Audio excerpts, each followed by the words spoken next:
Good evening. We're going to call the meeting to order. Today is Wednesday, August 17th, 2022. This is the Monroe Township Board of Education meeting. We'll start with our Pledge of Allegiance. Please stand. I pledge allegiance to the flag of the United States of America and to the republic for which it stands, one nation, under God, indivisible, with liberty and justice for all. Okay.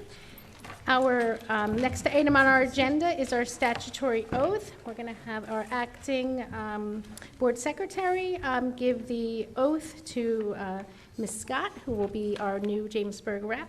So, Mrs. Tagliaferra. Ms. Scott, can you meet me at the podium, please?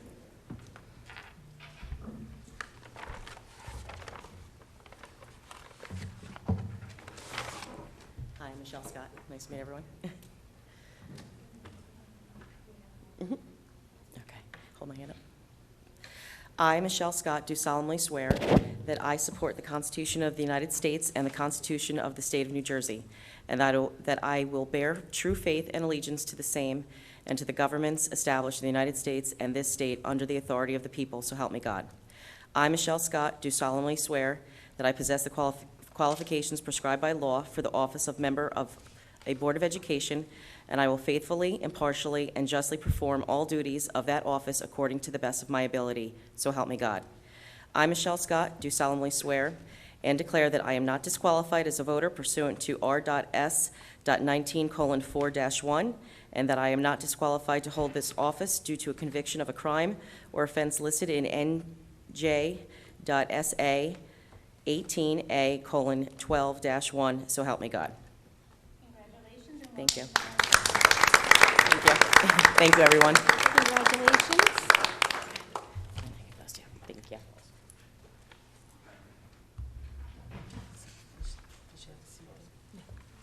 Congratulations. Come join us up at the table.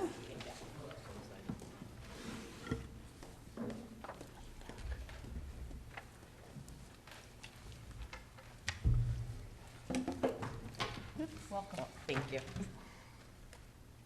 Okay. 1L or 2, Michelle? I'm a 2L. Okay, I'm a 1L. You're a 1L?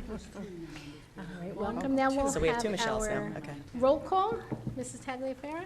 Ms. Arminio, Here? Ms. Belko, Here. Ms. Bierman, Here. Ms. Bora, Here. Mr. Chiarella. Here. Ms. Fabiano, Here. Mr. Nicotinsky, Here. Ms. Ratner, Ms. Scott, Here. Ms. Skirby. Here. Madam President, you have a quorum. Thank you. In accordance with the provisions of the New Jersey Open Public Meetings Law, the Monroe Township Board of Education has caused notice of this meeting to be published and electronic notice provided by having the date, time, and place thereof posted August 12, 2022, at all schools, on the district website at monroe.k12.nj.us, published in the Home News Tribune, published in the Cranberry Press, and filed with the clerk of the municipality. Great, thank you. Our next item is our approval of our minutes. We will start with the Public Board of Education meeting, July 20th, 2022. Can I get a motion to approve? Motion. Second. All those in favor? Aye. Aye. Any questions? Any recusals? Abstain. Abstention? Ms. Scott? Ms. Fabiano abstains. Okay, the next one is the closed session meeting, July 20th, 2022. Can I get a motion to approve? So moved. Second. Okay, are there any questions or comments? All in favor? Aye. Aye. Any abstentions? Abstain. Abstention, I oppose, so my is no. Okay, Abstain. and Ms. Fabiano abstains. Anyone else? Abstain. Yes, thank you. Okay. Our next item is our committee reports. Do we have any committees that would like to give a report? Mrs. Belko. I'd like to report on the August 10th Curriculum Committee meeting. We began at 6 p.m. In attendance were the supervisors, Danielle Druss, Sue Gasco, and Kelly Roselle, Dr. Lehman, Sherry Chanley, myself, Ms. Ratner, Ms. Skirby, and Ms. Arminio, and absent was Ms. Boer. The first item up on the agenda was sixth grade social studies, which was presented by Ms. Drust, and I have to say she makes social studies and civics exciting. She presented to us the curriculum updates for the sixth grade curriculum, calling it removing Asian, changing some of the names to the Aryan civilization. They talk about some detailed environments, and they did some realignment of the units to make more sense out of what they're presenting. They present very historical and broad strokes in this particular curriculum, and they discuss the theories, and they have good discussions with the students about the different theories and about ancient world. Each unit is about 4 to 6 weeks, and so she presented to us the changes are going to happen in alignment with the New Jersey. All right, Dr. Lehman, you're going to have to help me here. SLS, and that stands for Standard New Jersey Student Learning Standards. Thank you. I'm sorry. You'd think after 2 years I would remember that. Foundations of Civilization and World Religions, and also the other unit is on Ancient India, and these are the 2020 standards that they are aligning to.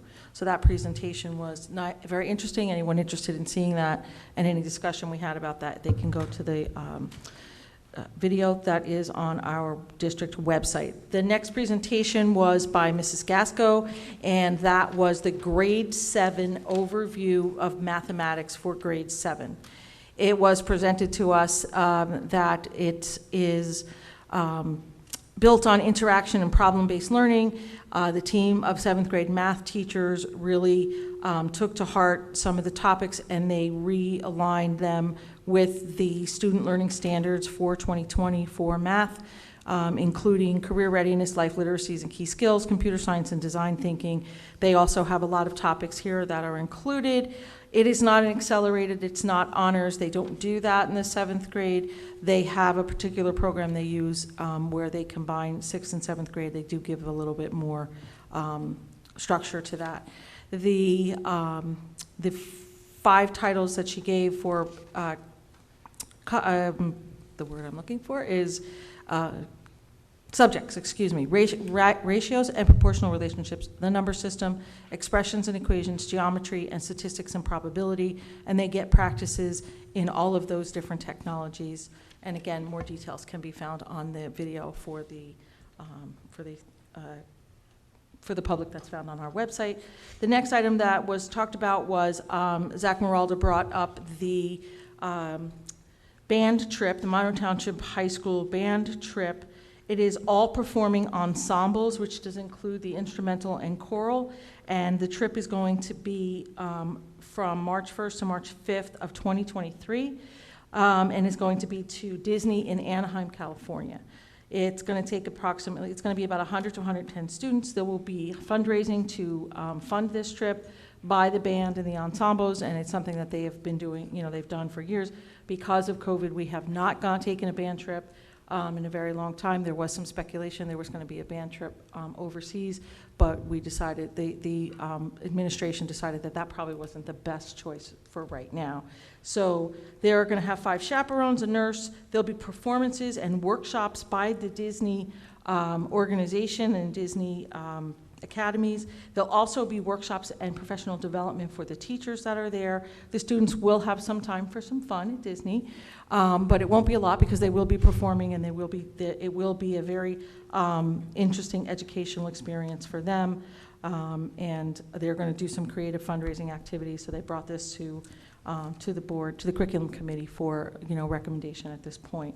The next thing that was updated by Mr. Meraldo was the summer programming update.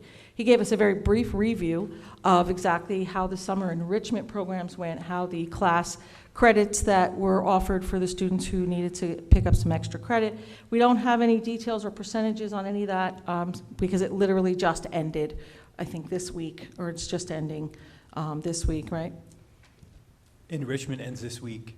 Credit recovery ended the day of our meeting. Right, So yeah, it ended that we day. need a So, little time to yeah, they're after action. tabulating and they will have a presentation for us, hopefully as early as September, but, if they need more time, that will be, we'll be able to wait for that. The one of the things that they talked about with the summer program is they did a pilot program this year where they enjoined not only for the summer enrichment, but they added the ESY children into the summer enrichment program, and they brought those things to ESY because there was a conflict last summer where some of the STEM programs and some of the STEM things that were happening overlapped with ESY. So they decided to try and do an inclusive program this year and have the ESY students, and for those who don't know what ESY is, that's extended school year, and extended school year is something that is offered to students in the district who need to have that maintaining of learning over the summer, and it's normally done through an IEP with the case managers for the students that are there. So that I found was very interesting. I'm really looking forward to the information that comes back and the report on that and how that really went. The other thing we talked about, the first thing we talked about is the Edmentum. Many of you know it as Study Island. It was brought to the curriculum committee after finance committee felt it needed a little bit of a review, and we wanted some numbers, and we did get some of the numbers that we had asked for, and I know I have that paper here, I have it here, and we were satisfied that the program is being used and effective and has a lot of things. We also received a lot more information on exactly the things that Study Island can be used for. So if you as a parent know that your child has access to Study Island, but you don't know all the things that it has available, please reach out to your teachers or your building principals for some more information on that, because it does have summer assistance, it does have summer things. Teachers can work with you and your students during the year to increase your knowledge there. So the curriculum committee felt okay to move forward with that.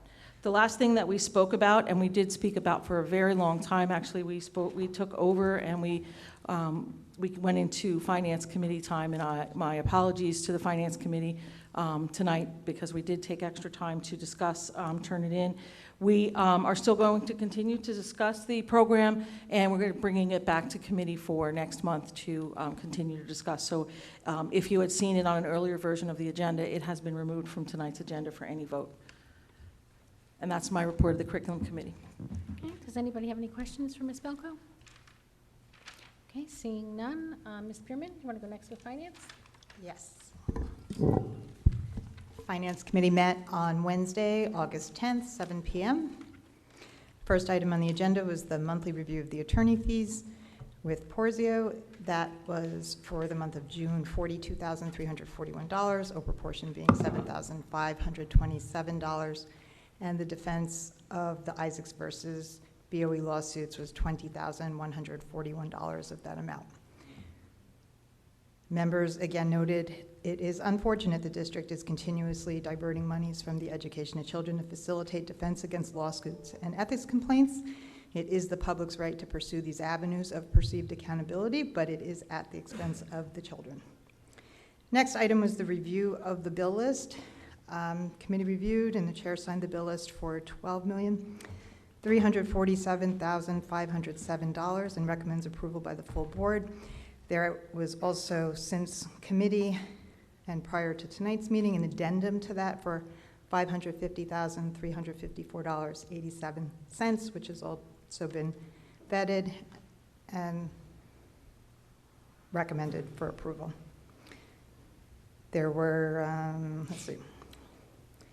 we had discussion about having transparent listing of all software utilized district-wide with a schedule of their renewals and history of costs, and a process to harvest usage data between renewals.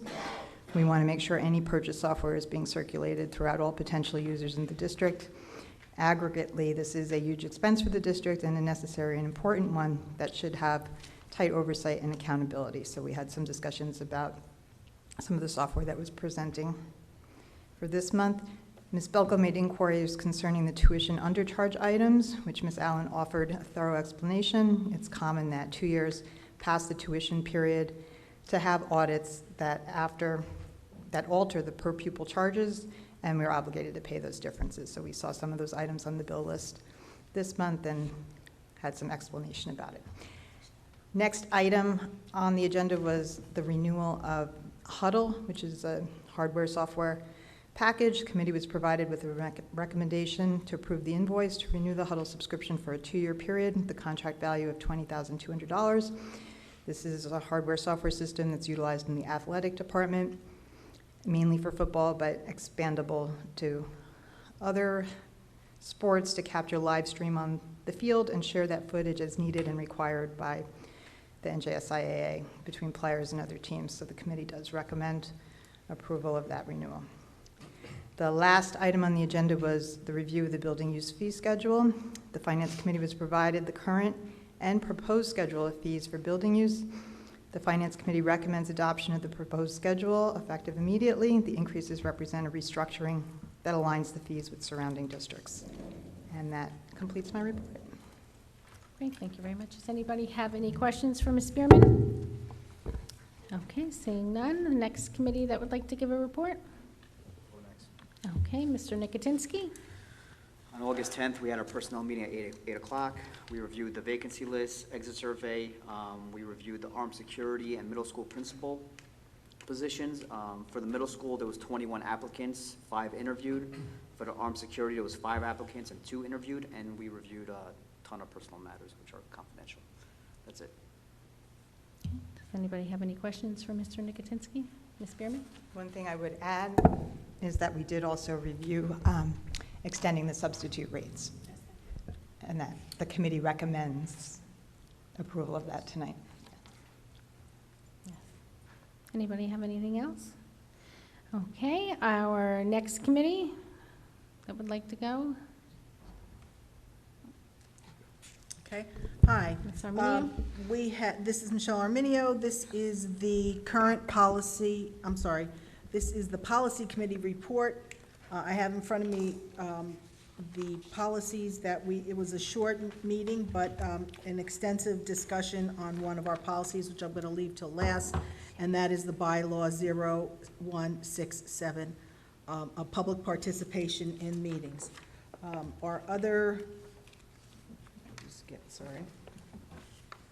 So on August 9th, we had the use of school facilities. We had both the policy and the regulation. We had some discussion last meeting because it was on the agenda and we hadn't had a full discussion of it. So it came back to the committee and we discussed it.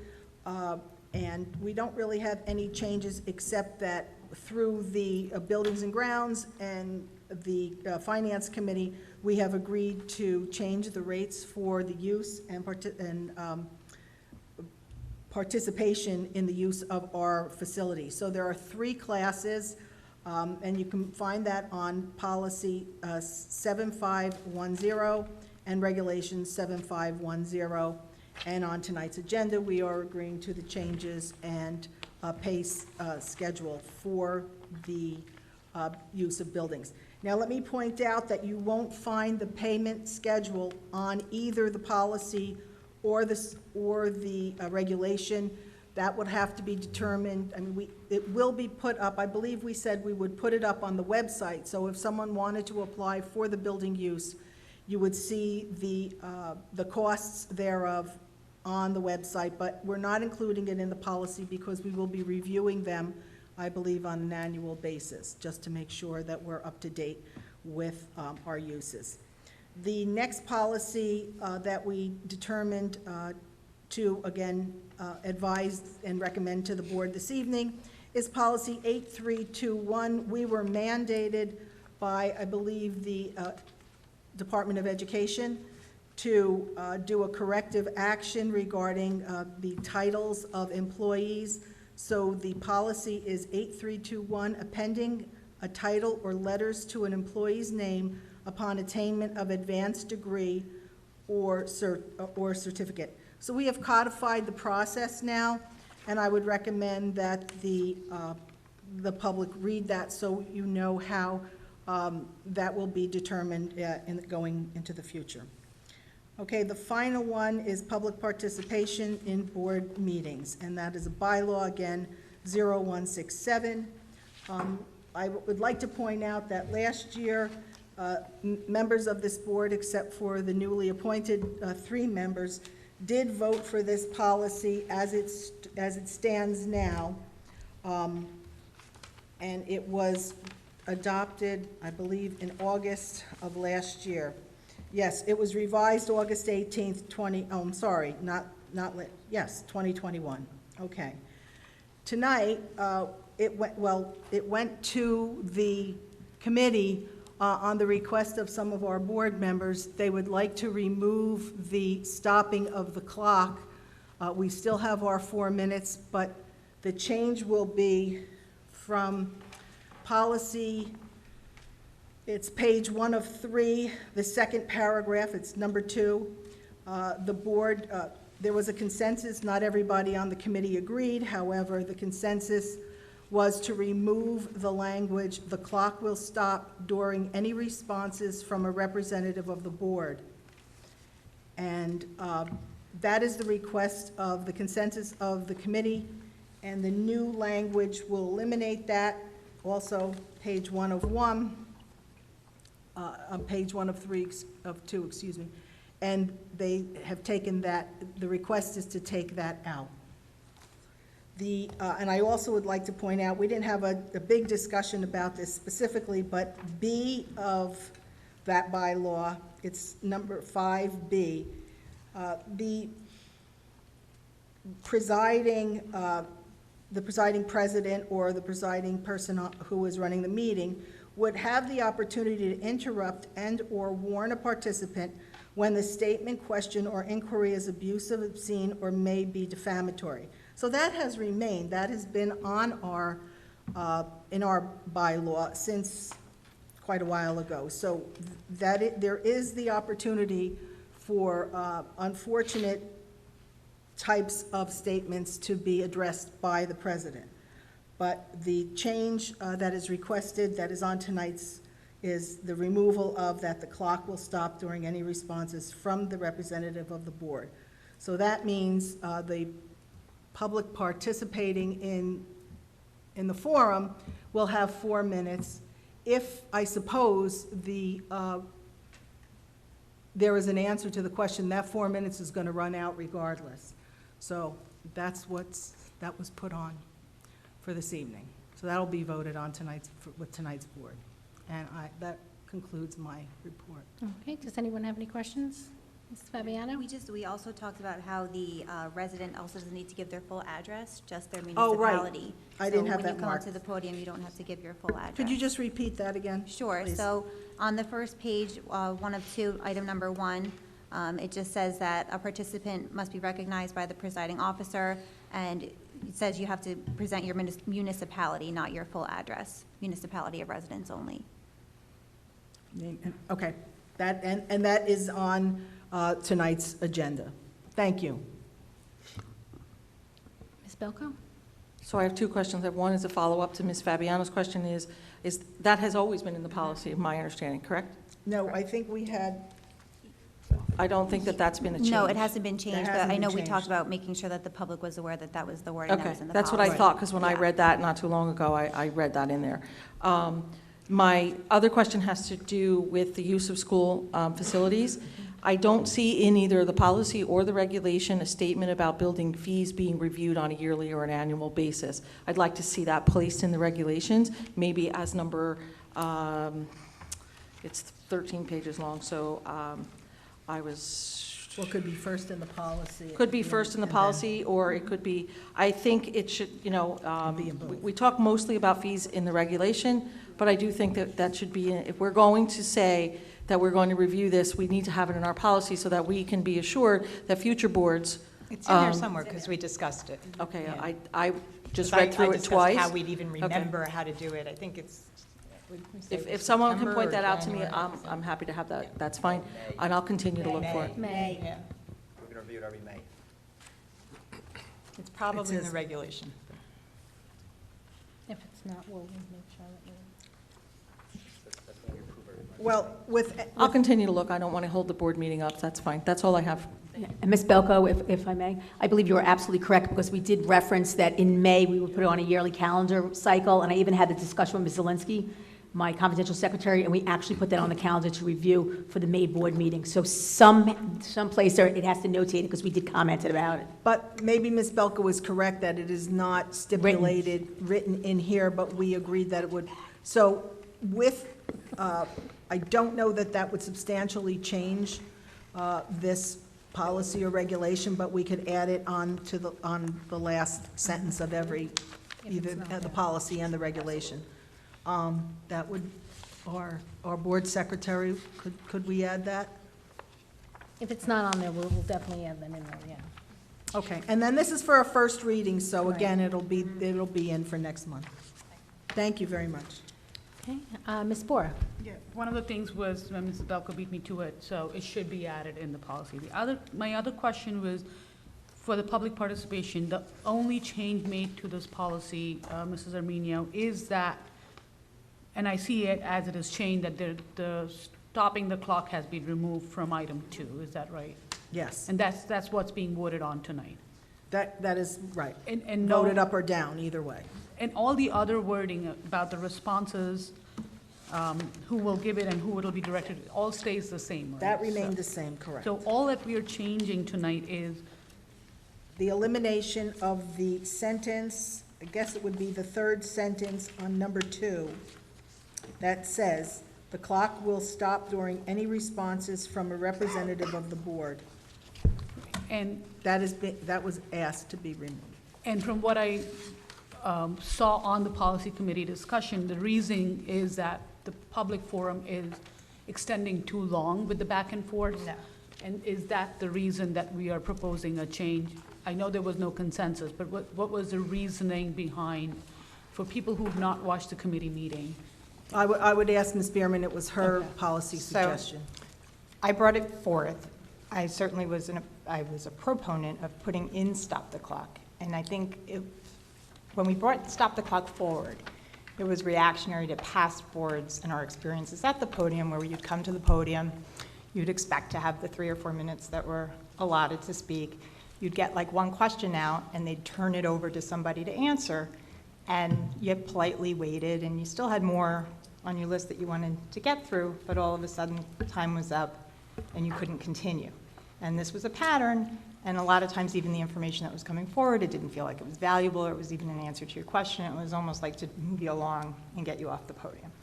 So stop the clock gave that sort of opportunity, except what it turned into was sort of an invitation for Q&A and for debate and for back and forth with the board. And it's not supposed to be with the board, it's supposed to be with the presiding officer, who can then determine if another board member or the district administrator or whatever would be forward to answer, whether an answer should even be given, all in the hands of the presiding officer. I feel like stop the clock now invited this strain at the podium, where people coming up and firing off questions, and they've got a list of 20 questions, which they can get through, right? And now, the presiding officer sits here and, do you have any more? What, you're not going to answer my question? What, you don't have information? What, you know, and now it feels divisive and not part of us all coming together to communicate about education matters in our community. So I feel like removing that and doing what we've done the last couple of meetings, which has been let the speaker express, right? It's supposed to be about expression. Make your statements, ask your questions, not about how long it's going to take, not about whether it's positive or negative stuff to say. It's about let the speaker express, and then it goes to the presiding officer to make the decision whether they're going to respond or not. Just say thank you, whether there is an answer to get, whether let us get your name and information to the board secretary so we can respond to you in an email later in the week. Whatever the response is going to be, but then that's it. No continuous back and forth. So not so much about the length of the meeting as much as the quality and intent of the time at the podium. So I think removing that and having more discipline about let the expression happen and then make the appropriate response puts us in a better place all around. Thank you. Anybody else? Yeah, Mr. Chiarella? I'm not on the policy committee, but was anything discussed at all about just leaving it open-ended so that the community can just come up and speak for as long as they want and, you know, if there's 100 people and they need to be heard, and they want to, and that person has a half an hour worth of stuff to speak about, that they get to speak and speak freely. If we really are for transparency and openness, maybe that's the way to go, just to have an open-ended public forum so that everybody could take part. That would work for me. If you want to propose a motion, that would be great. My recommendation did not go that far. Anybody else?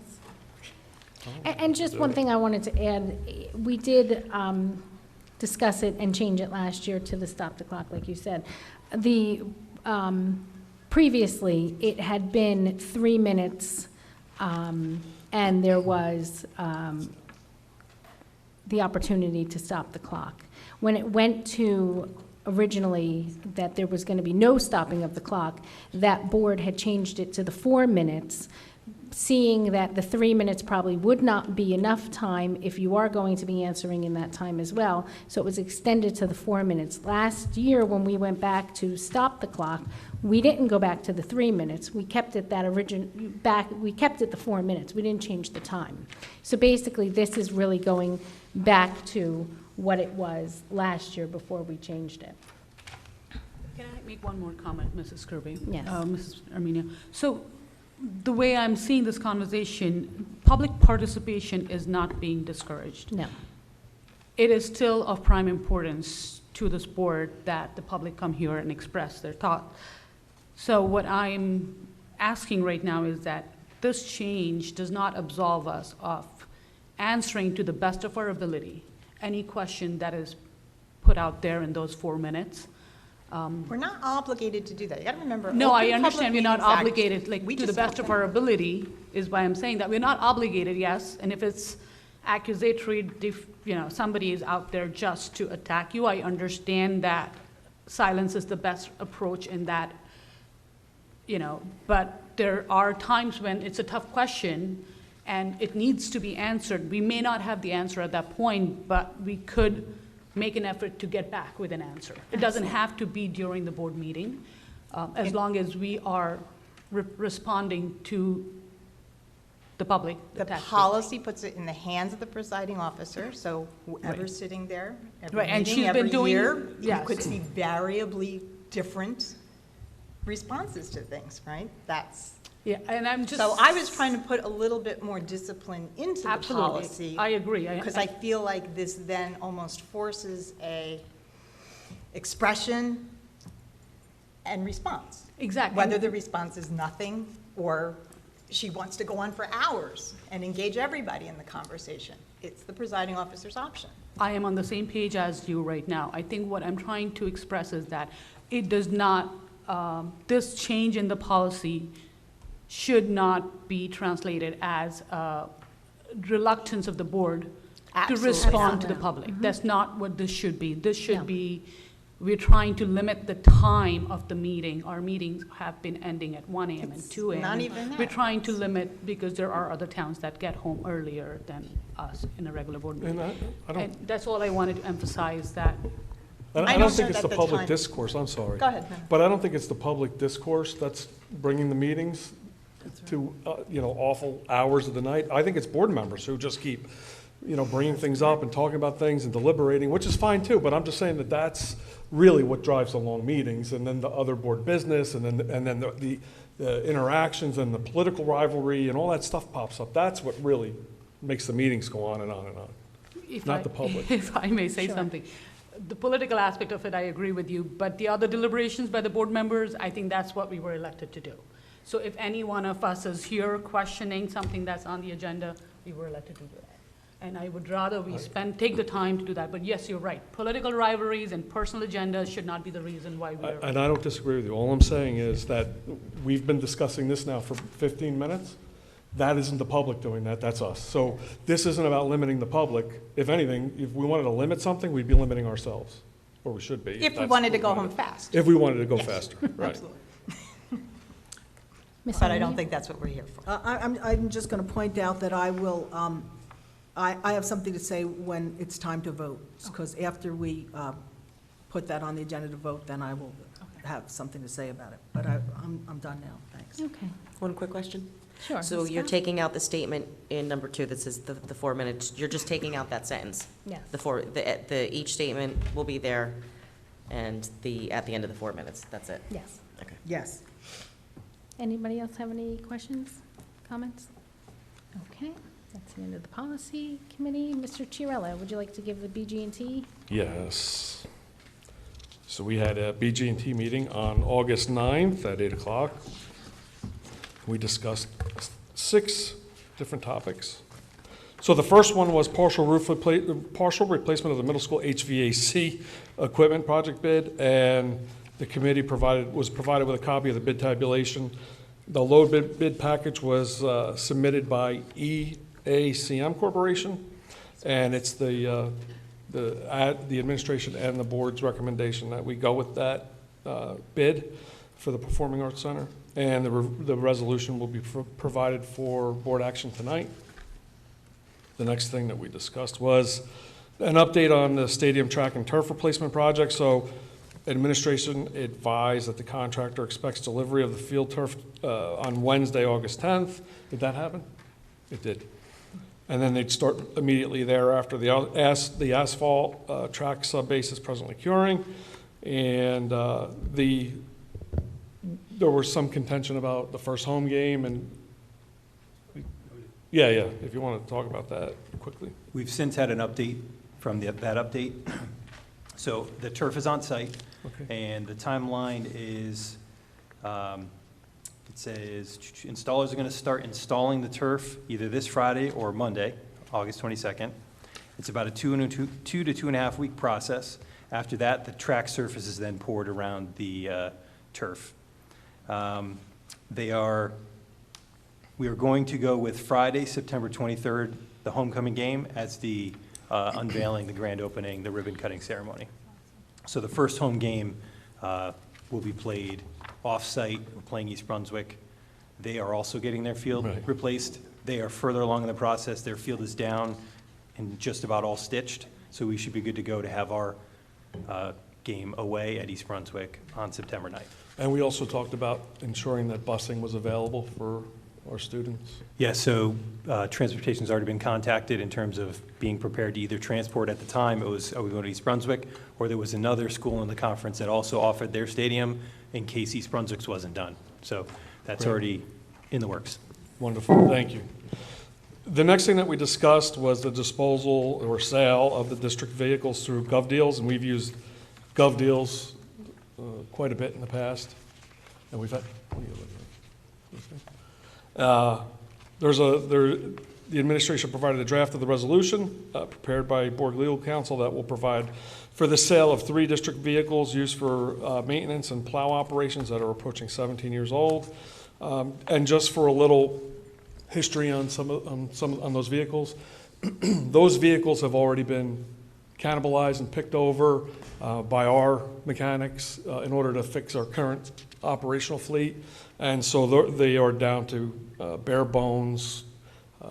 It's not like we're trying to liquidate or sell newer equipment. It's pretty much just hulls and shells and pieces of equipment that are still together somehow. And you can see those things behind the middle school. But we've had a good return selling through GovDeals in the past, and it'll help us make some room back there, much needed room. Referendum projects, that was the next thing we discussed. So we had a review of the educational specifications and design schematics. The committee performed a thorough review of the design schematics, and the administration gave an overview of how the educational specifications are being developed, and that the form of the specs shown in the schematics will follow the function defined in the education specifications. The Director of Transportation, Kathleen McDonald, will review the proposed schematic site design for the middle school once it's been finalized, and then it'll be made available to the public. And the administration has advised that the referendum planning process remains on schedule, and we're now about to engage EPIC and Design Idea Group to work on the project budgets. So we asked that those things be put online, but they're not ready yet. Yeah, it's almost ready for prime time, but not quite. So we don't want to cause more confusion. We want to be able to put something up where people will be able to digest it and read it and understand it, not just drawings. That could be, we even looked at some drawings that kind of where certain parts overlapped other parts because it wasn't clear, they weren't removed yet. And that could cause some confusion. So once those are done, those will be posted for the public. And then we discussed grant awards for energy efficient HVAC equipment or replacement projects at Mill Lake, Oak Tree, and Woodland Schools. The committee reviewed the summary of grants received through PSE&G Direct Install Program for projects at Mill Lake, Applegarth, Oak Tree, and Woodland Schools totaling $4,417,130.74. And thank you for bringing it down to the cents like that, Ms. Allen. That's very good. Reminds me of Wayne.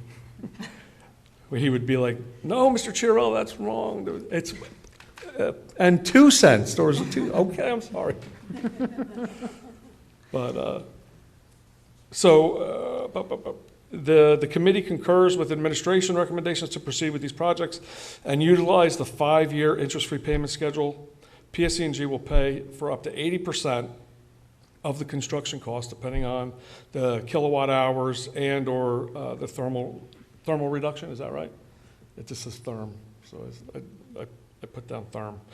The board will pay for the balance of the cost through the monthly utility bills, and much of the board's costs will be offset by energy savings from the new HVAC equipment. Administration further advised that we will look to accept the Applegarth proposal and work with the grant program and architect to modify this work as needed. And then the administration notes that they are still actively pursuing similar grants for Barclay Brook School. The committee also directed administration utilize engineer of record to begin planning for the replacement of the chiller and the associated air conditioning equipment at the middle school. The district has set aside approximately $800,000 in funds that will become available for the 23-24 school year. This advanced planning of design and bidding for the projects is a prudent measure to ensure that all work proceeds as soon as possible. Now, I just want to say quickly is that we were looking at other projects. Where am I pointing? Right here.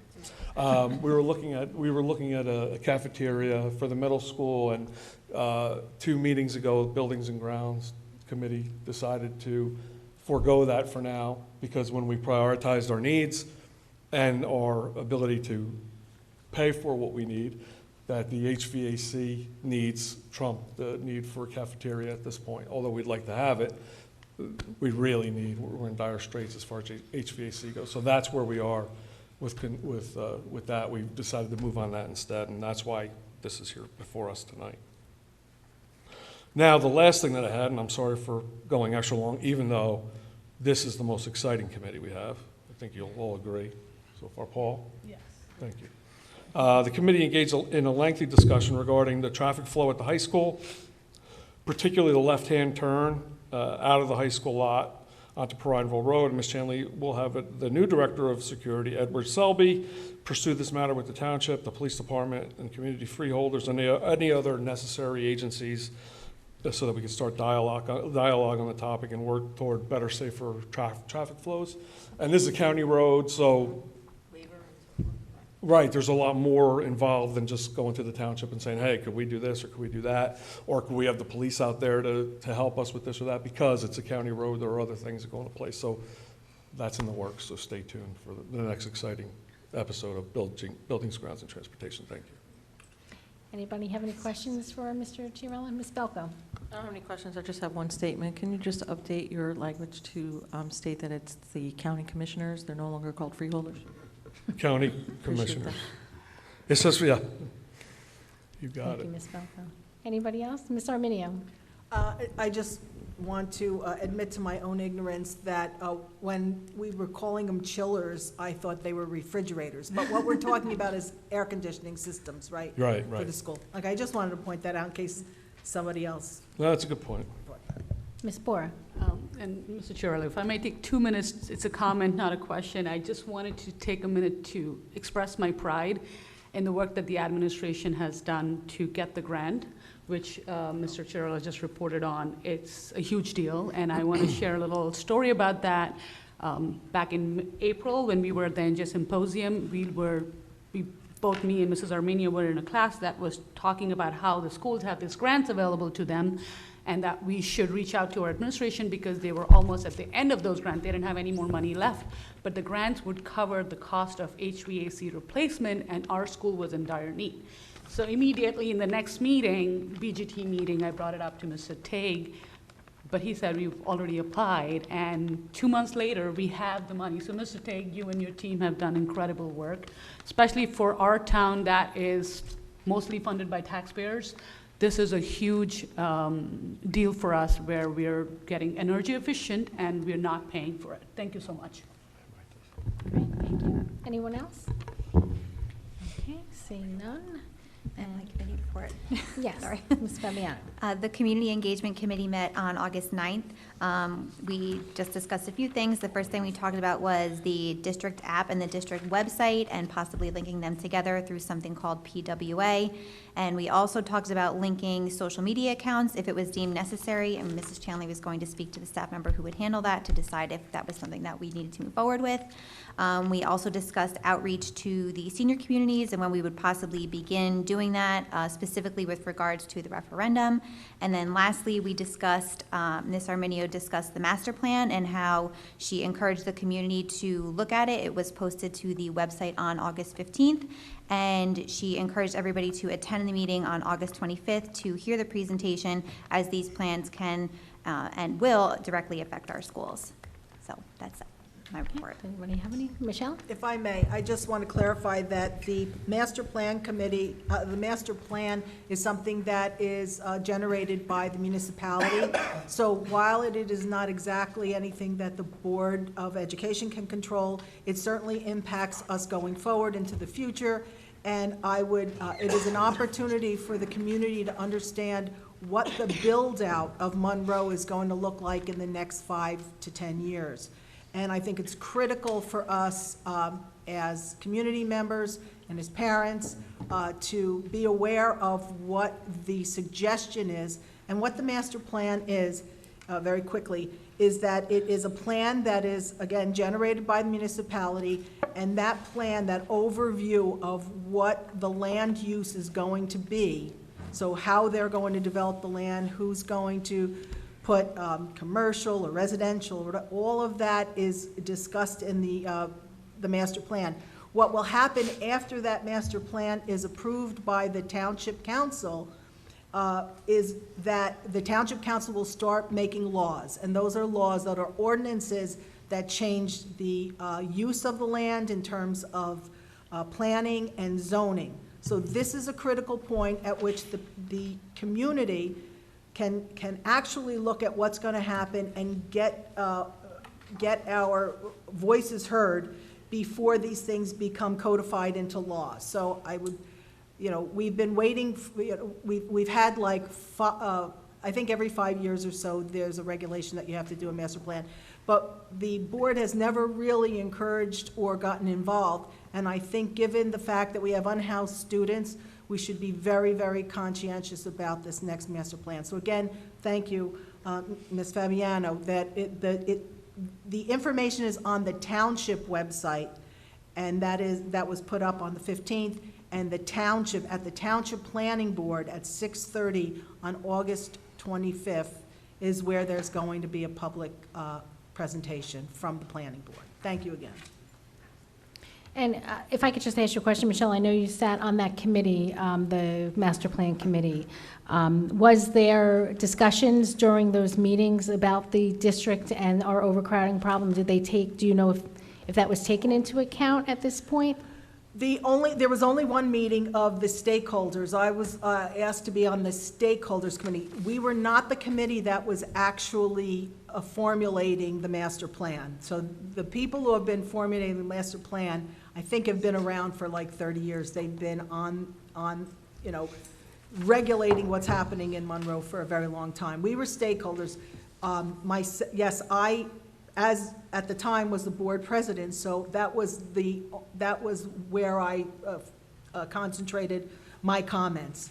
Now, I don't know, I don't believe there's any accommodation for the schools in this master plan. That's why it's so critical for the members of the community to take a look at where all the build-out's going to be, because there's no, it's not addressing our school issues. Sure. All right, thank you.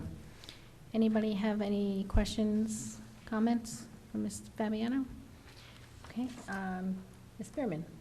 If we're done on that one, I can go back to policy quick on Ms. Belko's question, only because I was able to find it. So it is in the policy, 7510 on page 2. It's the third paragraph. The board shall approve annually a schedule of fees for the use of school facilities based upon guidelines, and it gives the enumeration down under there. And during committee, we discussed that it would be each May, and that the rates would be effective for July through June on a similar cadence as. It's in the policy, page 2, right above the enumeration. Third paragraph, the board shall. Thank you. You're welcome. Thank you, Ms. Spearman. Anyone else? Okay, no, I believe that concludes our committee reports, right? I didn't miss any committees. Our next item on the agenda is our public forum, which is for agenda items only. We have 4 minutes. Please come up if you would like to make any comments or have any questions. State your name and your municipality. And Madam President, the stopping the clock is still in play tonight. Yeah, and if I'm going to provide an answer or ask somebody in the administration, I will let one of our IT gentlemen that is manning the clock, that the clock should stop. Thank you. You're welcome. Good evening, Mr. Rutsky. Good evening. No need to stop the clock for this one. Just want to say hi to everybody. Feels very interesting to be back on this side of things, on this side of the podium. Just wanted to say how nice it is to see Michelle Scott sitting in the Jamesburg representative seat.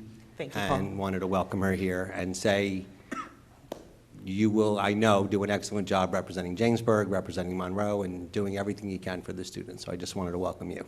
Thank you. Thank you, everybody. Thank you for coming and supporting me. Thank you, Mr. Rutsky. Is there anybody else that would like to speak? Anyone? Yes, hello. So I have it written down, so I apologize. Good evening, Superintendent Ms. Chanley, Assistant Superintendent, and esteemed board members. If you could just state your name Yes. and municipality. My name is Samaya El-Samra, and I live in Monroe. You may recognize my name since I, along with members of the community, have been in contact with you since June with regards to recognizing the Eid holiday on our school calendar. I would like to first and foremost thank you all for your tireless efforts in improving our school district and placing our students first. Secondly, on behalf of the Muslim community in Monroe, we would like to thank you for responding to our letter to recognize the Eid holiday and include it as an official day off in the school calendar. After tonight, and hopefully after the approval, our students and community will feel included and recognized. As an educator of over a decade, I know that this change will positively affect student morale and give our students a sense of community. Hundreds of students and their families will be elated to see that they do not have to choose between missing a day of school and spending the holiday with family and friends. We thank you for honoring our request and personally thank Ms. Chanley for her swift response to our request and proposing the change in tonight's meeting. Thank you. Thank you. Man, my eyes dry. It's like... Good evening. Madam Chairman, good evening. George Gunkelman, Monroe.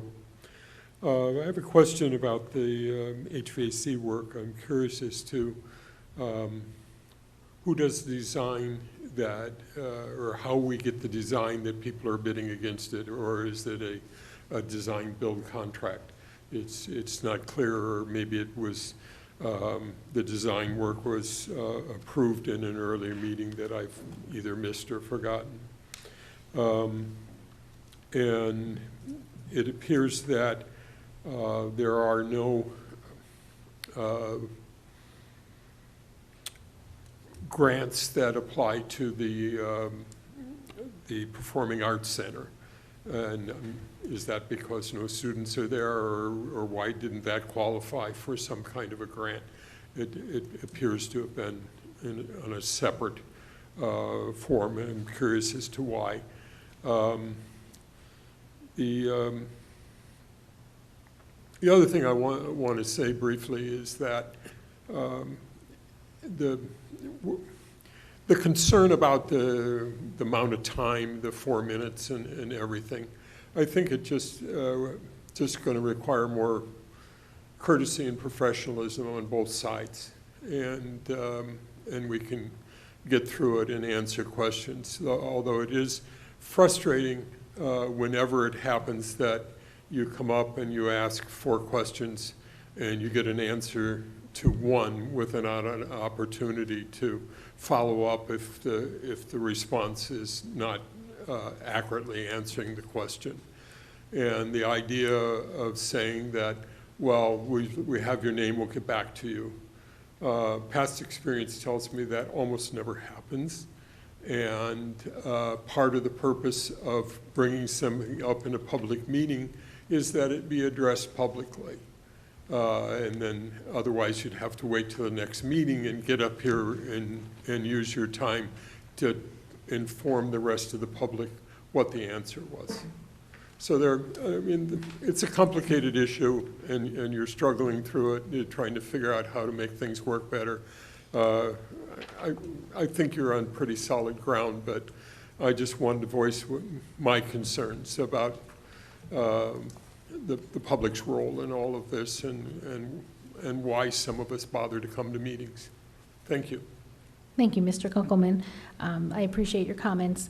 And if we can answer those 2 questions that you did bring forth, the HVAC and the Performing Arts Center, we have Mr. Tague here, our Facilities Director, who will give those answers. Mr. Tague? Yes, regarding the bidding process and design, that is administered through PSC&G, so it will not be publicly bid by the Board of Education. They administer the entire process. With regard to the middle school, due to the capacity of the building, the energy usage, that building did not qualify.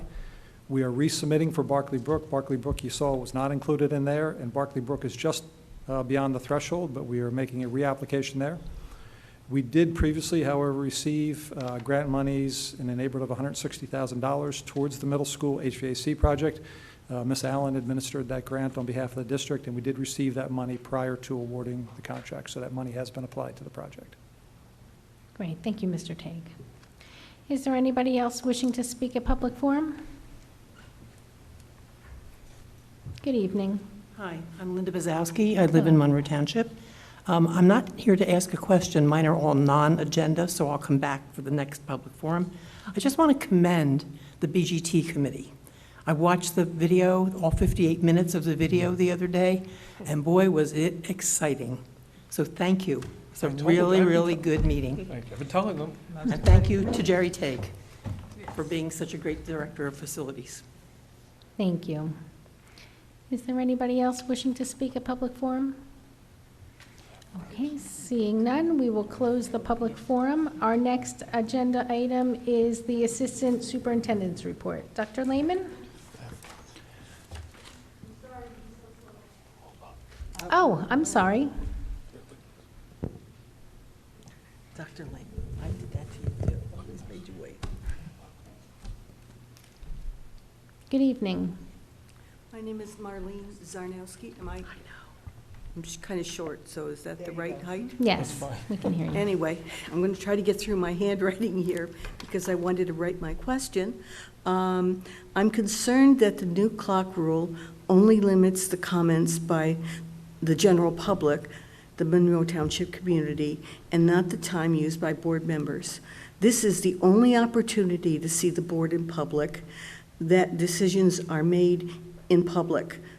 Put limits, I'm sorry, I'm nervous. It puts limits on our ability as citizens and taxpayers to give public input or question the decisions that are made or appear to be limiting our input beyond mere time saving. Perhaps there should be a limit of 1 or 2 questions or 1 comment on one subject at a time. Perhaps people's opportunity to let the board know their concerns should not be limited by board members or by the president or whoever's conducting the meeting to limit community output. I just think you make your decisions, you make them in private. We don't know what they are. This is the only time we had to speak to you. And please don't take away what time we do have. And I've still got 2 minutes, 35 seconds left. I'm done. Thank you. See, we can't do this fast. Thank you. And if I could just respond to what you have said. Our board committees actually are public, and our deliberations are all done publicly. Since COVID, when we've went to live streaming, we've never stopped live streaming our committee meetings. Our committee meetings previously to COVID were not live streamed, and the only way you could see them is if you came and attended. And there was a lot of community output that maybe those meetings should continue to be live streamed. And the board did recognize that, and we have live streamed our committee meetings. That is where all of the decisions are discussed and decided on. The committee deliberates, and then based on those deliberations, the committee brings forth the recommendations to the full board meeting here, and this is where we then vote on those items. We're not allowed to meet as a full board behind closed doors and make decisions in secret. That's against the law, the Open Public Meetings Law. And just one other thing about public forum. We do, by law, are required under open public meetings laws to have one public forum. We have 3 on our agenda, and I'm proud that our board does have 3. There are a lot of districts that limit the time for public forum. At the beginning of the meeting, the presiding officer can set a time limit. You could set 30 minutes, you could set an hour, you could extend it if there's multiple people that you're going to run over, but that is something that we have not done here in Monroe Township, and I don't think anybody here on the board would be for doing that. So we do keep our public forum open, and we've never limited in the last 2 years how many speakers can come up on the same topic. That's another thing that some districts do. If you're coming up on the same topic, they will limit the amount of times they will have a speaker speak on the same topic. So I do believe that we are trying to be very transparent, and we do recognize that the public does have a very, very important role to play in our decisions, and we do want to hear from everybody.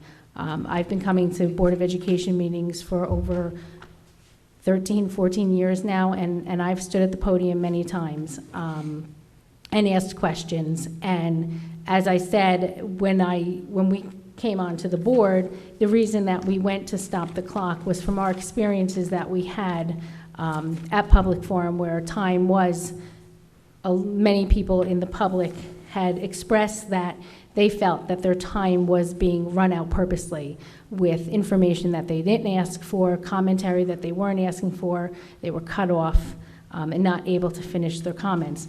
I believe that we have a board and administration in place that recognizes the importance of the public comment and letting our members of the public complete their questions or comments prior to giving you comment back that would run out your clock. So I do believe that we are absolutely not trying to limit public participation.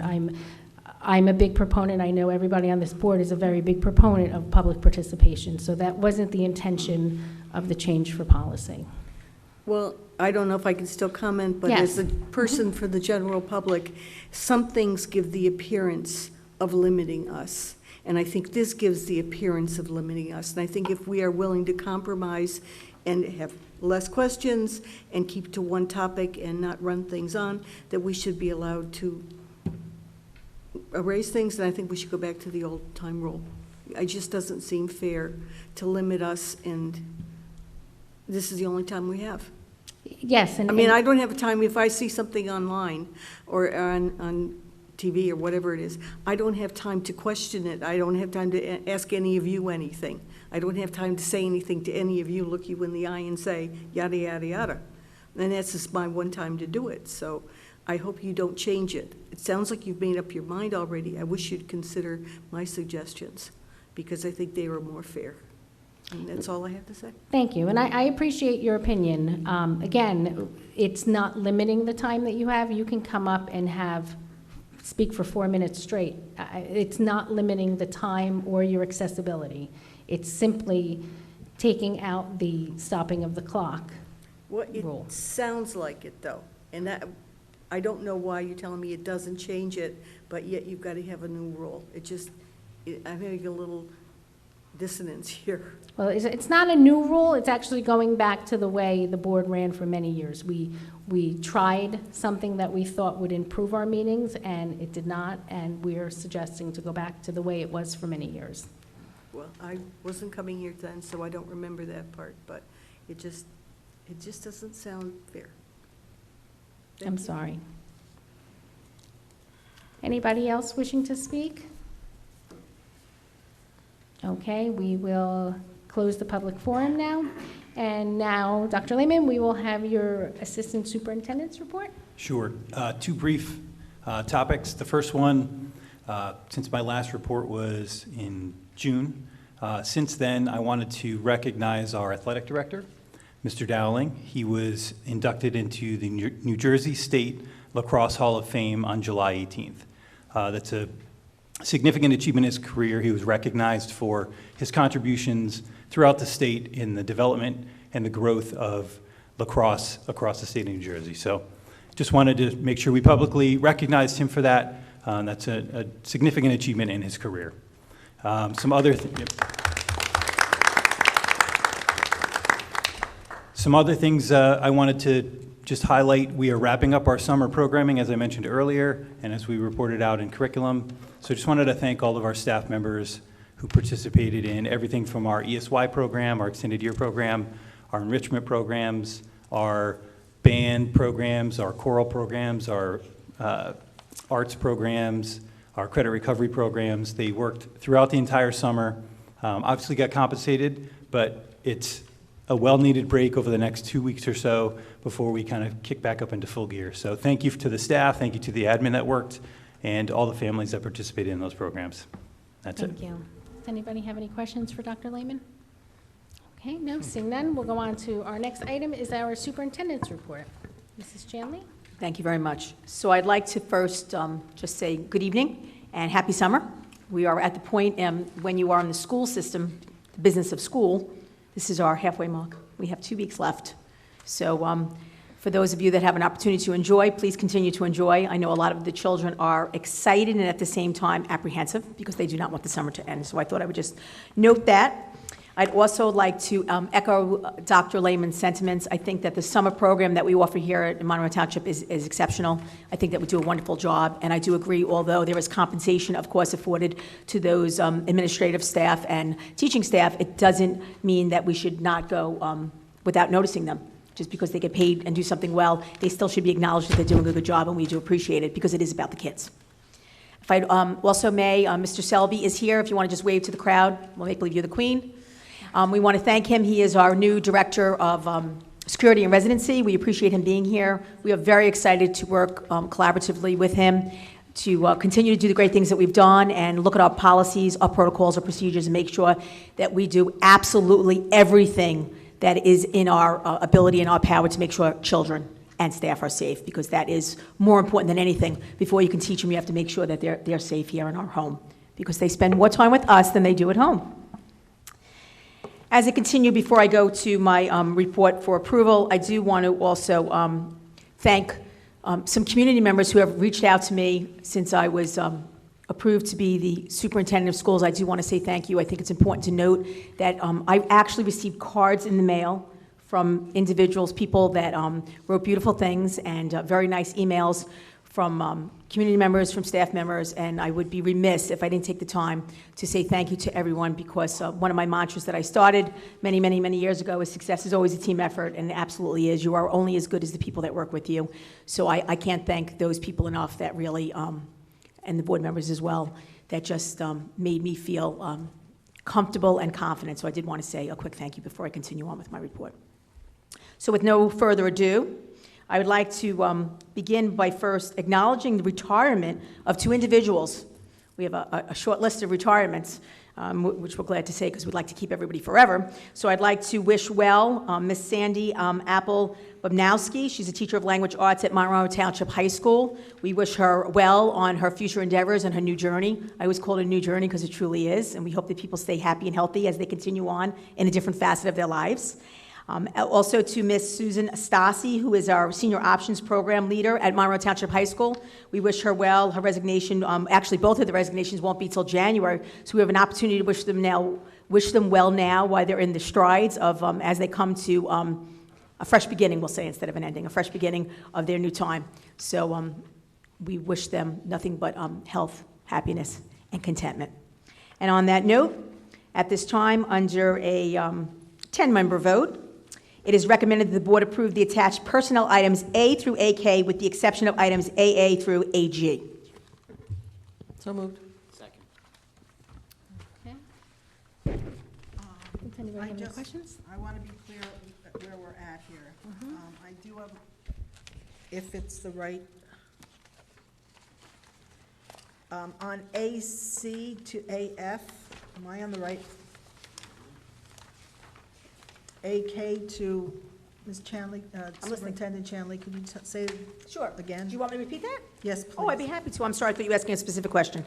So the recommended, sure, board approve attached personnel items A through AK with the exception of items AA through AG.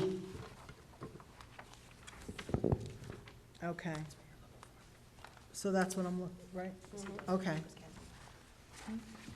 So so the items that you are accepting are recommended by the assistant superintendent? Okay, but That is they're correct. but my question is, and again, for the sake of not having any ethics violations here, has this been, it's in your report as superintendent, even though it is recommended by the assistant superintendent. Should that have been, is that going to be removed and moved by the assistant superintendent? And has it been cleared with the attorneys that this is appropriate? So the way it was explained to me is that's the proper way to do it, and under Dr. Lehman's, it is listed there. As for- assistant super, I see it listed, but it's under your report, so is there any? I will problem with confirm, but that? it's my understanding that it would still remain under my report, but because I'm the one that actually does the approvals, but for purposes of making sure that we're appropriate, Right. Dr. Lehman does And it. just for the record, it looks like the items are AB through AF, not AG. Yeah. Oh, I apologize. That was why I was Okay. confused. We had a last-minute change, and it changed the letters. Yes. So when she crossed off the letters, we crossed off the AE to make it AG. Yeah, we need to be Thank clear you. on this. Certainly. So it's A, B To A. through AF. To AG, oh, AF. AF. No, yeah, to B to AF. Okay, that's why I was asking. No, and I'm glad you did, because if there was an error, we do want to bring it to our attention. I thank you very much, Ms. Arminio. And it will be reflected in the minutes as well. The correction. Correct. Okay, and was it discussed with the attorney? Yes. Okay. I just want that on the record as well, that it was, okay. And this is not the first meeting, just so you know, we're following suit. This is not the first meeting where we've done it this way. Okay. Thank you, and thank you for the correction. Does anybody have any other questions? Ms. Belk? Oh, I thought you raised your hand, I'm sorry.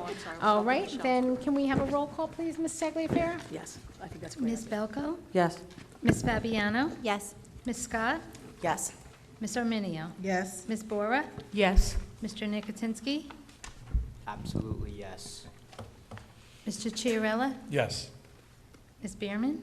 Yes. Ms. Skirby? Yes. Motion passes. Thank you. So it is recommended by the Assistant Superintendent of Schools that the board approve the following board action items, AB through AF. So moved. Oh, second. Second. Okay, are there any questions? Nope. Okay, may we have a roll call, please, Mrs. Tagliaferra? Ms. Belko? Yes. Mr. Chiarella? Yes. Ms. Arminio? Yes. Ms. Fabiano? Yes. Ms. Scott? Yes. Ms. Bora? Yes. Mr. Nicotinsky? Yes. Ms. Bierman? Yes. Ms. Skirby? Yes. Motion passes. Thank you. Under a non-member vote, it is recommended the board approve the attached personnel items AL through BX. Motion? Second. Okay, are there any questions?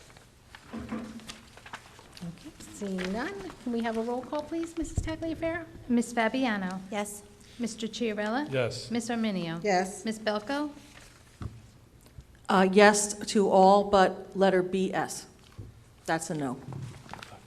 Mr. Nicotinsky? Yes. Ms. Bora? Yes. Ms. Bierman? Yes. Ms. Skirby? Yes. Motion passes. Thank you.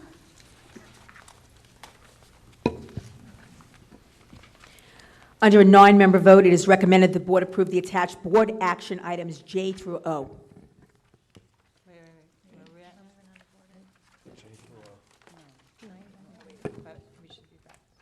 Wait, let me back up for a moment. I'm sorry, I flipped the page. Under a 10-member vote, it is, thank you, it is recommended the board approve the attached board action items A through I. Motion. Second. Okay, are there any questions? Ms. Bierman?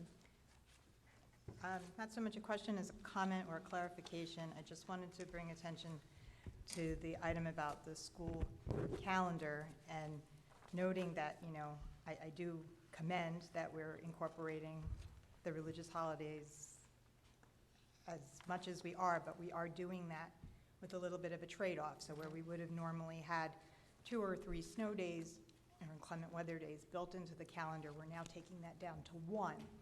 And when you look at the data of the past 10 years and you drop out a high and a low, and then you take the average of those 8, it's been 3 days that we've needed every year on average. So the public should anticipate that with 1 inclement weather day built in, there is a high chance of having to take back 2 of the days, in which case, according to the calendar, and you'll see that up top, it gives a ranking of the days, as they're needed, they would recoup back. They would convert from being days off to being half days, which do count as part of the 180 days for the state. So we have a high potential of having to give back the day off for President's Day and the first day of spring recess. And then it goes on from there if we need more than the 3. I support the calendar the way it is. I think going the risk of the 1 inclement day and having the trade-off is fair and the right thing to do for the district and for the children and for the community. I just want to make sure everybody's aware and it doesn't come as a surprise later that we can't just take days off when it snows and not cover those days somewhere else to meet the state requirements for the 180 days. Thank you. Thank you. Anybody else? And I think one of the things, too, that was taken into consideration with that was that the Department of Education, the governor's office, may allow in the future students to have a remote day. If there's a snow day, you could come in virtually. So I want to thank Ms. Bierman first for saying that. We sat down and we really went back and forth to try and find the appropriate days. We felt it was very important, and I want to compliment the community member that came forward. They wrote me a lovely letter. It was extremely respectful and very appropriate, where we wanted to give the appropriate day for Eid back. And one of the difficult things that we did was when we sat down and we took away the snow days, and I want to thank Ms. Bierman for bringing that to your attention, we also realized that when you have to prioritize the days, we did it in such a manner where the religious holiday days would be affected at the last opportunity. So that is why we're doing it the way we're doing it. And Ms. Skirby is absolutely correct. So we are constantly having the conversations as superintendents of Middlesex County, and then I believe there are other, the other counties meet as well. As of right now, it has not been approved. It would be hopeful and it would be logical and it would make sense that there would be some form of approval to say that with snow days that we could utilize the fact that we are now, we hope we never have to be pros again, but we did it very well. So that is a hope. So we wish we had more days to work with, but we did the absolute best we can to be respectful to all of the community members and the religious holidays. So thank you, Ms. Bierman, for bringing that to the attention of the public. Okay. Does anybody have any other questions? Okay, seeing none, can we have a roll call, please, Mrs. Tagliaferra? Mrs. Fabiano? Yes to all, but no to the policy change in item D0167. So noted. Mr. Chiarella? Yes. Ms. Arminio? Yes to all, except no to policy change of P0167. Ms. Belko? Yes to all. Ms. Scott? Yes to all with the exception of the change to DP 10167. Ms. Bora? Yes to all. Mr. Nicotinsky? Yes. Ms. Bierman? Yes. Ms. Skirby? Yes. Motion passes. Thank you. Now, for the a nine-member vote, it is recommended that the board approve the attached board action items J through O. Motion? Second? Okay, are there any questions? Okay, seeing none, can we have a roll call, please, Mrs. Tagliaferra? Mr. Chiarella? Yes. Ms. Belko? Yes. Ms. Fabiano? Yes. Ms. Bora? Yes. Yes to all. Mr. Nicotinsky? Yes. Ms. Arminio? Yes. Ms. Bierman? Yes. Ms. Skirby? Yes. Motion passes. Thank you. Thank you very much. That concludes my report. Okay, our next item is our board president's report. No. Oh, you know what, I didn't, yes, you're right. Our next item is our business administrator's report. It is recommended that board action items under the 10-member vote, A through H, be approved by consent roll call. Motion. Second. Are there any questions? No, seeing none, can we have a roll call, please, Mrs. Tagliaferra? Mr. Nicotinsky? Yes. Ms. Fabiano? Yes. Mr. Chiarella? Yes. Ms. Belko? Yes. Ms. Scott? Yes. Ms. Bora? Yes. Ms. Arminio? Yes. Ms. Bierman? Yes. Ms. Skirby? Yes. Motion passes. Okay, it is recommended that board action items I through M under the 9-member vote be approved by consent roll call. So moved. Second. Okay, are there any questions? Seeing none, may we please have a roll call, Mrs. Tagliaferra? Ms. Bora? Yes. Ms. Arminio? Yes. Mr. Nicotinsky? Yes. Ms. Belko? Yes. Ms. Fabiano? Yes. Mr. Chiarella? Yes. Ms. Bierman? Yes. Ms. Skirby? Yes. Motion passes.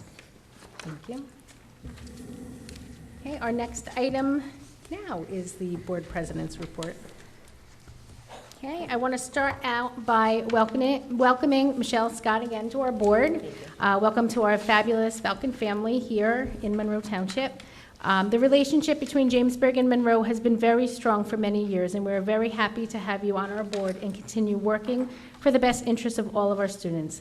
Thank you for dedicating your time on our board, and we look forward to working with you. Thank you. I look forward to working with all of you as well. Thank you. Tonight on the agenda, we have several staff members leaving our district. I want to wish everyone much success as they leave Monroe, but I want to recognize one in particular that my children and I have had the great pleasure of knowing for so many years and had a lasting impact on us all. Mr. John Gleason of Oak Tree School. He came when Oak Tree opened up its doors and taught second grade for about a decade before taking over as the media specialist for Oak Tree a few years ago. John Gleason is loved by the students and the parents alike. He has a real passion for educating children and making a lasting impression well beyond the school year. John was recently recognized as Oak Tree's Educational Professional of the Year and previously named Oak Tree Teacher of the Year. During his time at Oak Tree, John created an Oak Tree Garden in conjunction with Rutgers and formed a student gardening club and inspired students and families to plant their own home gardens. He truly went above and beyond and has a true passion for education. On behalf of the board, I want to wish John all of the best as he leaves our district here in Monroe. Additionally, I recently reached out to Marianne Friedman from New Jersey School Boards to inquire setting up a meeting to establish our district and board goals. Marianne is working to set up a meeting in which we can meet our new representative, Patty Rees, who is taking over for Middlesex County for Marianne as she moves to be the representative in Monmouth County. She said they can facilitate our goals setting process, or we can work together as a board to set our own goals.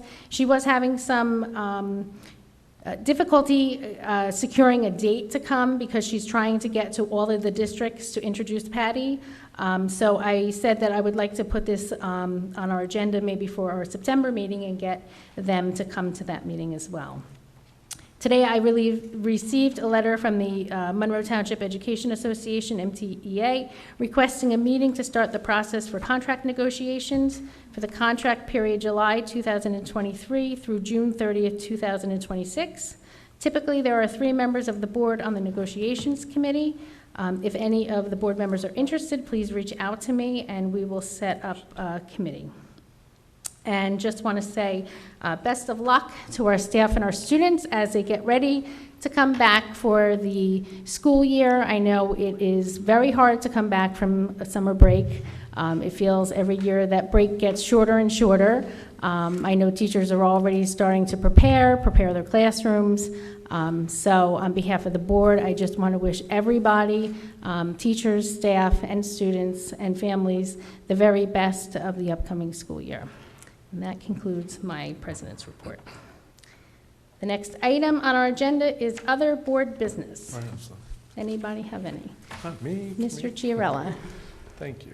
I just want to welcome Ms. Scott. I look forward to working with you in the short time that I have left before I go off into the sunset with Paul. Not together, but figuratively, I'm saying. And so I'm glad you're here. Thank you. I got to spend a little time with your graduation, and I think we had a fun time. you'll be a great addition here. Looking forward to doing it again this year. Yes, Ms. Janley. I also want to welcome you. I've had an opportunity to work with Dr. Villani, and we're going to continue that. Actually, we're promoting a few more things. We're getting very excited, so we're going to start that in September. Yep. So we would love any input that you have. That would be great. I think that's very exciting. Yeah, it's very exciting. Thank you. My pleasure. And I also would like to welcome Dr. Higgins, who was approved this evening as the Monroe Township Middle School principal. I wish him all the success in his great endeavors, and keep on being fabulous. Thank you very much. Anybody? Ms. Bora? I want to start by expressing my gratitude to Mrs. Chanley for accommodating the holiday for Eid on the calendar. As one of the community members who's going to benefit from it, for 15 years my children have taken a day off from school, and now this year they will have a valid day off. I also want to reiterate that the other student body population that is benefiting from a staff and service day for their holiday Diwali. I'm hoping going forward, and I will address what Ms. Bierman said, but going forward I'm hoping that'll also be a day off for the staff members, as there is a large student body that celebrates Diwali.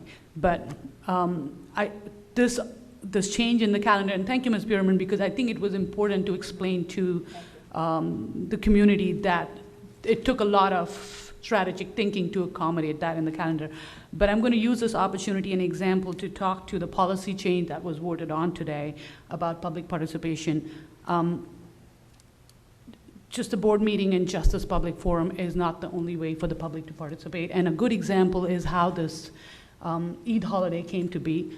The community members had a letter signed by hundreds of community members that was sent to Mrs. Chanley requesting the holiday for Eid, and that letter, and I'm sure it's public record, so I can share that, indicated that members of the community will be at the public forum that night to talk about that request for the holiday.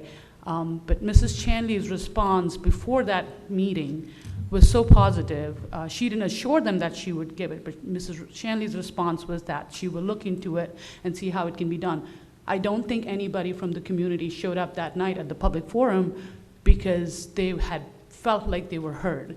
Not just as district administration, but the board members are also reachable through emails. So the chain of command is, there is a way to go up in the administration, which is through Mrs. Ratner's effort and through Mrs. Chanley's effort. There's going to be a chain of command visible on our website where parents and community members can go and see who to go to for any issues that they have and move up that chain of command. But when it comes to a point that they need to involve the board members, you can send an email to all the board members. All the board members cannot reply, but the board president and the district superintendent do reply. They're obligated to reply, and you've got our attention through that email. So if an action is not taken, it's our duty as board members to question internally if something was done to that taxpayer's request. My whole purpose of this spiel is that there are other avenues besides that public forum for public participation. That should be used yet when you want the public also to know about your issues. I am not discouraging the use of that. I have been on that for years before I come and sit here. I did feel, in fact, when I was talking out there and somebody spoke, I lost my time. because that time, days that I used to speak there, the clock never stopped, so I used to lose my time. So I would rather have all my time to speak and then have them answer. So as long as we continue to answer and not ignore the public participation is important to this board, to me personally, and I will always be an advocate of that. My vote tonight was not to limit public participation. My vote tonight was to bring back a little time control to the meetings, and I wanted to explain that. Thank you. Anyone else? Ms. Arminio? Yes. I too want to say hello to Ms. Scott and thank you for stepping up and being a part of our community as well. So congratulations. Thank you. And we're very happy you're here. I am going to reiterate something I said before. This is directly from the municipality. This is about the master plan. I'm just going to read this very quickly. The land use plan is what the master plan is about. And as one of the required master plan elements, this land use plan element establishes a framework for growth and development and will serve as a basis for Monroe's zoning code.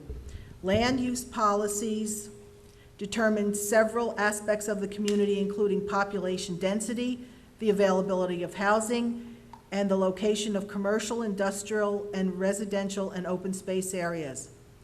A good balance of land uses can help the community meet its goals for safety, health, and the quality of life. So again, once again, please get involved. Thank you. Thank you. I just wanted to say thank you for welcoming me. I'm looking forward to working with everyone on the board. I'm pretty much a lifelong resident of the area, an alumni of Monroe Township High School. I've had 2 sons graduate, one's in his sophomore year, and just looking forward to really working with everyone and now having a voice with you all as well. Thank you. Thank you. Anyone else? Ms. Fabiano? I just want to welcome Michelle Scott. I'm looking forward to working with you. I also wanted to wish all of our employees who are moving on to new endeavors, particularly Mr. Barry at Mill Lake School. He was a face that everybody recognized in the morning, and he knew everybody, so he will be sorely missed. Thank you. Anyone else? Okay, seeing none. The next item on our agenda is the public forum. This is for any items that you are wishing to discuss with us. You have 4 minutes. Please come up, state your name and municipality. Hello, Mr. Rutsky. Hear me now? I realized I forgot to tell you I was from Jamesburg my first time. Paul Brutsky, Jamesburg. This is definitely fun. So I waited, I wanted to talk, somebody said something about so the whole public can hear, or when you bring something to everybody's attention. So, because I may not be the only one dealing with this. So I got an email from my school bucks. John graduated, I don't have any more kids coming through the school, but I still have a balance in my account. So my school buck says it's not their game anymore, it's the district's game, and the money is in the district. So how do we get that back? How do parents that don't have kids in the school anymore get their money back out of my school bucks? I would buy something Monroe-ish, but there's not even anything connected in there, like school supplies or a sweatshirt or something. There's nothing. Well, I mean, there's all kinds of options, but I just was curious if there is a... He was supposed to buy ice cream for everybody. He definitely should have brought some home, is what he should have done. Yeah, you can send us an email, and we will make sure you get your money back. Okay, so I guess I'm curious for other parents. Is there any way to know on the ledger, like when there's balances left over for when there's no more kids in school? I guess that's a complicated process. For the business office, parents would have to come forward. Yes. Okay. And I know we have, there have been several checks, I believe, that we've sent out over the summer, which was reimbursement for the school box for the cafeteria account. Okay. So I know I could have directly gone to Mrs. Allen, but I thought this way, if anybody else out in the public might be in this predicament, you're not in that predicament. I'll never be in that predicament. You'll never run out. You'll never run out. And maybe it's something we can, maybe it's something that we can put out on My School Bucks or talk to IT about having some type of message saying if you no longer have students, contact the district for your balance. Just a thought. I'll be in touch, Laura. Thank you. Thank you, everybody. Thank you, Mr. Rutsky. Good evening, Dr. Higgins. Good evening, Dr. Kevin Higgins, not Dr. Jim Higgins, so congratulations to him, the high school principal. I just wanted to take a moment to welcome Ms. Scott to the Board of Education, and we're looking forward to working with you at the high school with the Jamesburg students, and congratulate Mr. Rutsky for his time that he spent here and working with him over the years. So congratulations to both of you. Probably more you than you, but congratulations and thank you. I'm hoping I can stay up as late as I've heard the rumors these meetings last, so. We're just getting warmed We up. get off a little easy in Jamesburg. Is there anyone else wishing to speak? Mr. Malone? Good evening. Good evening, Pradeep Milam, Monroe Township. Welcome to Ms. Scott to the Monroe Township Board of Education. Thank you. And today I don't see our attorney. Any specific reason, or are we discontinuing our attorney at the board meetings? He's coming about 9 o'clock, 9 p.m. Okay. He had a previous engagement and asked if it would be okay if he came late to the meeting, and seeing Sure. as we need him for closed session, I said yes. Thanks. You're welcome. So even though we started our referendum process, but the township is giving their master plan out now. So is there any correlation study or is there any impact study has been done with respect to the master plan and our current referendum in progress? Or are we planning to do any that sort of study or that sort of analysis that we are going to do? Mrs. Chandler, would you want to answer that? So we had an opportunity before we even did the presentation of the referendum, even before we did the town hall, where we sat down and we did meet. So during that time, I won't say that we discussed the master plan, but we did discuss the impact of the growth, the impact of the building and so forth, to whatever we were able, however far out we were able to ascertain how it would affect us before we put the referendum. So there was definitely a relationship that existed in conversation, but the master plan, I believe, goes beyond what we're able to do as far as years, if I'm not mistaken. I'm looking at Ms. Arminio because I think she's more knowledgeable. It is my understanding that when we met with the mayor and the business administrator, and there was 2 other individuals there, I'm looking at Mr. Tague, I think it was a total of 4 individuals that represented the township. They went over current growth, current building, current approvals, permits that were pulled, and that was how we made our decisions. Okay, but the current at that time is going to change in future, like probably in a couple of months, next couple of months. The new master plan is going to impact next 5 years of our schools.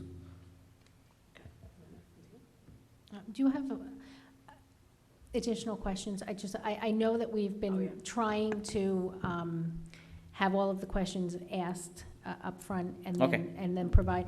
Only, I don't want our board to be accused of favoritism and not following what we've said we've been doing. Okay, and I have only one more point that I want to bring up, and then you can answer it. So, our currently suspended BA, Mr. Gorski, there is a news that is going on the internet that he was appointed with respect to as a BA for some school district effective from September 1st. So I don't see his resignation or anything in the agenda here. So are you going to relieve him? Okay. It was on the agenda. Probably I might missed out. And So the board. it's not there till morning. I saw in the online version of it. So okay. So are you going to relieve him without concluding whatever the suspension reasons? And as a taxpayers, he's without town, like I don't want him to go without clearing the air. So either you should conclude the investigation and then give him an all clear, or he's going with suspension still effect. Like what is the process, like how we are going to release? Because he's there with the township for like 20 years. We don't want to send him with some investigation still going on. If you can keep him for like next couple of months and then clear the suspension or like conclude it. We don't want to send him in an inconclusive manner, right? It might affect his job, his future job, and it might affect our whatever the knowledge he has with our district and everything. What I can say is the Board of Education received a letter of resignation this afternoon about 2:30 p.m. Came through the board attorney to myself and Mrs. Chanley. It was shared with the members of the Board of Education, and we voted on that tonight to accept. Unfortunately, I'm not allowed to speak about personnel issues or anything further at this point. I can tell you, Mr. Malam, as the Board of Education President, I take my responsibility here very seriously. If there was ever anything that came before myself or the board that should have be forwarded on somewhere for some type of further action, we would absolutely ensure that that is done. No, but you need to understand the perspective from the taxpayers' money. He has been sitting at home for the last 6 months or 5 months, and he's drawing the same salary without doing any work on suspension, and you just let him go. Like, what we are doing, like, we're just like paying him like free checks, free paychecks, or like, this is not a charity. Even though this is public money, this is not a charity. So everybody has to earn their pay. I understand your concern, and unfortunately, I'm not allowed to discuss any of the personnel matters. The last point I want to make is there is no quid pro quo with this particular leadership and the BA as it existed when he was found guilty in the previous time. Thank you. Thank you, Mr. Malam. Linda Bazowski, Monroe Township, born and raised. I have 4 questions that I'd like to ask tonight. One of them was the status of Gorski, which I just got the answer to. The questions are, have we yet, or are we planning to, offer to the community the results of the survey? I have not seen any information about that.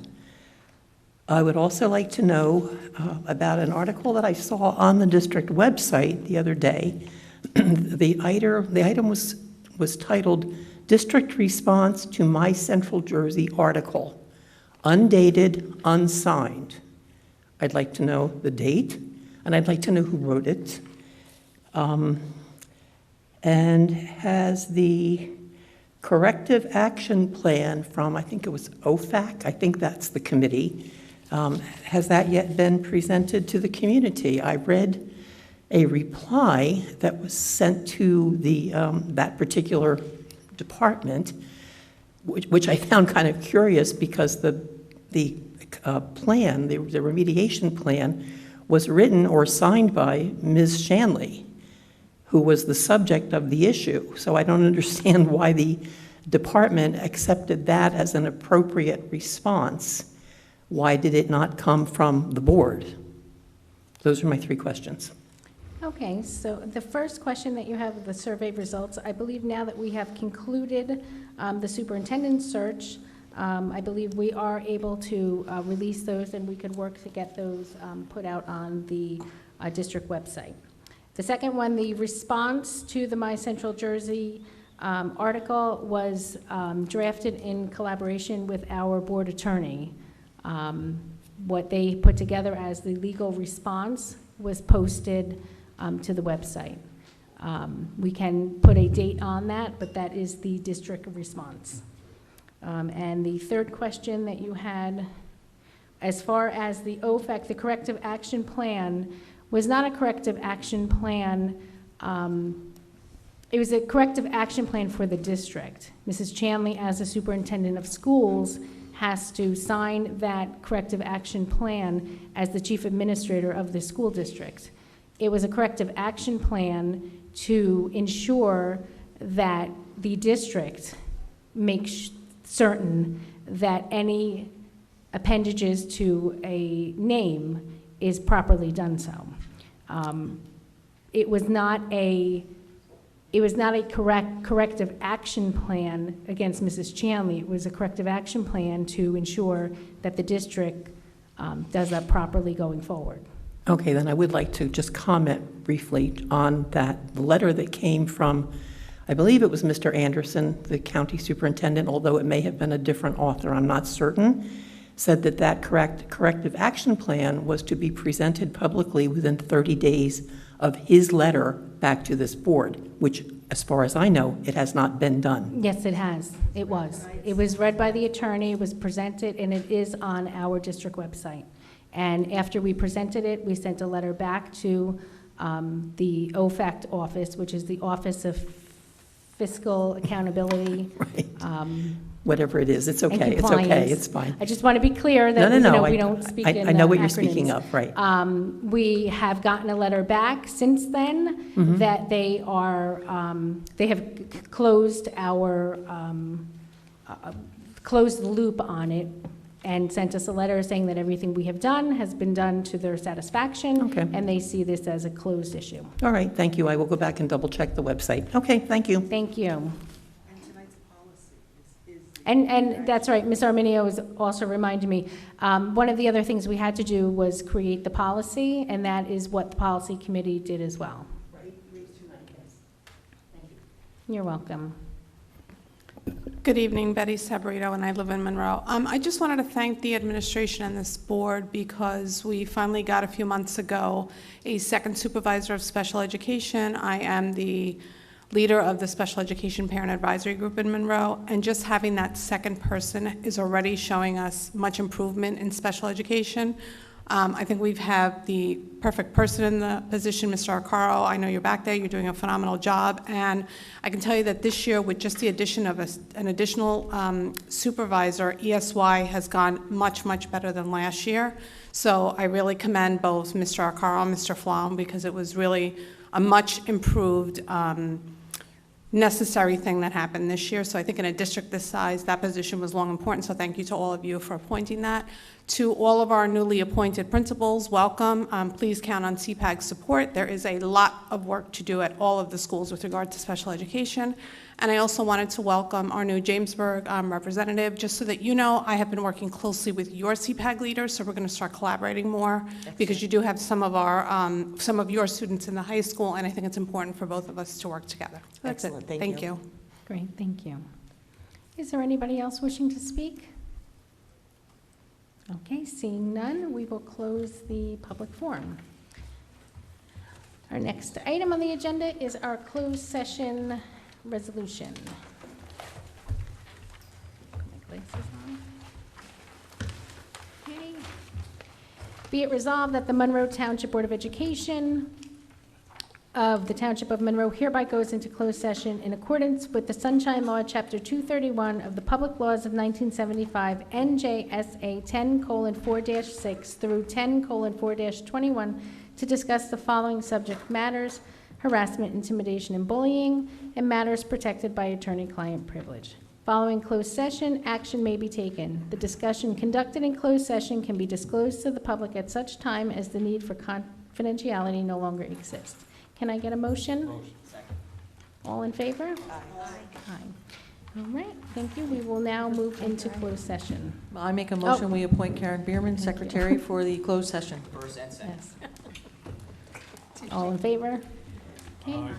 Karen Bierman will be our temporary board secretary. Thank you.